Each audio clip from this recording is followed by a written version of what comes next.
बहुत बहुत सॉरी यार, फिर बहुत बहुत बहुत बहुत धन्यवाद मैडम। मैं इस नो कॉन्फिडेंस मोशन के पक्ष में, मैडम हाउस ऑर्डर में नहीं है मैडम, वही सब ऑर्डर में आप बोलते जाओ। मैं क्या बोलूं मैडम? मैं इस नो कॉन्फिडेंस मोशन के पक्ष में बोलने के लिए खड़ा हूं। मैं अपने टीडीपी वाले मित्रों से संवेदना रखता हूं। मैं उनसे वो कहना चाहता हूं कि ये पहला वादा नहीं है जो मोदी जी मुकरे हैं, ये स्वामीनाथन का वादा करके भी मुकरे हैं, ये 2 करोड़ नौकरियां देने का वादा करके भी मुकरे हैं, ये मुकरने के माहिर हैं। इसलिए मैं आपसे संवेदना रखता हूं, आपके पक्ष में हूं। इसलिए मैं ये कहना चाहता हूं, आज मेरे मित्र जो हैं, जो बोल रहे थे, आज मेरे मित्र बीजेपी के जो जितने भी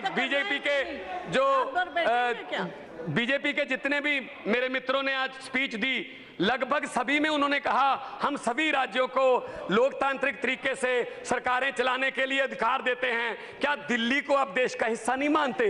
दिल्ली में आप क्या कर रहे हैं? दिल्ली में चुने हुए मुख्यमंत्री, दिल्ली का चुना हुआ मुख्यमंत्री 9 दिन तक एलजी के वेटिंग रूम में, उसके घर में उसको मिलने के लिए वेट कर रहा है। 9 मिनट नहीं मिले उसको मिलने के लिए। क्या ये लोकतंत्र है? 4 राज्यों के मुख्यमंत्री आए, उनसे भी एलजी नहीं मिले।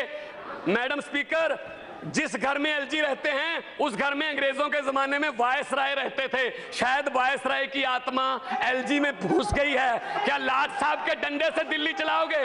क्या ये लोकतंत्र है? कि ये फेडरल स्ट्रक्चर के लिए बहुत बड़ा खतरा है। ये गोवा में भी ऐसे करते हैं, ये अरुणाचल प्रदेश में भी ऐसे करते हैं। मैडम, मैं आगे कहना चाहता हूं, प्रधानमंत्री जी जब किसी स्टेट में जाते हैं तो उस स्टेट की जो ट्रेडिशनल उसकी ड्रेस होती है वो उनको पहनाई जाती है।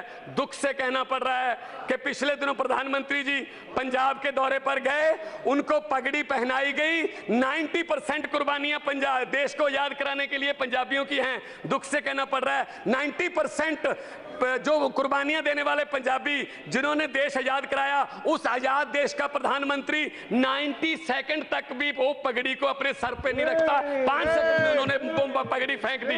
इससे पता चलता है कि माइनॉरिटीज की कितनी कदर है प्रधानमंत्री के दिल में। मैडम मैं ये कहना चाहता हूं, आज डिबेट किस बात पे चल रही है? बेरोजगारी पे तो कोई डिबेट ही नहीं चल रही। आज डिजिटल इंडिया पे तो बात ही नहीं कर रहा। आज डिबेट चल रही है हिंदू मुस्लिम पे। कोई भी टीवी लगा लो, हिंदू मुस्लिम। ये देश में जो ये विभाजन की जो राजनीति है, ये बहुत ही खतरनाक है। ये बहुत ही देश को बांटने वाली बात है।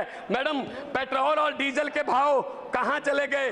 क्या बोल के आई थी सरकार? बहुत हुई महंगाई की मार, अब की बार बीजेपी सरकार। लेकिन महंगाई की बात पूछो, आप सब्जियां खरीदने जाओ तो क्या हाल है? डॉलर की कीमत ऑल टाइम लो है, 70 रुपए तक चली गई है।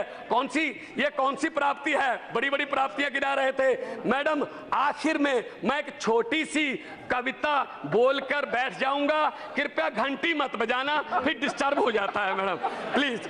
छोटी सी कविता है कि बात चली थी भारत को डिजिटल इंडिया बनाने से, बात चली थी भारत को डिजिटल इंडिया बनाने से, बात चली थी एक के बदले 10 सर काट कर लाने से, बात चली थी बुलेट ट्रेन चलाने से, बात चली थी 56 इंच का सीना दिखाने से, बात चली थी ना खाने से ना खिलाने से।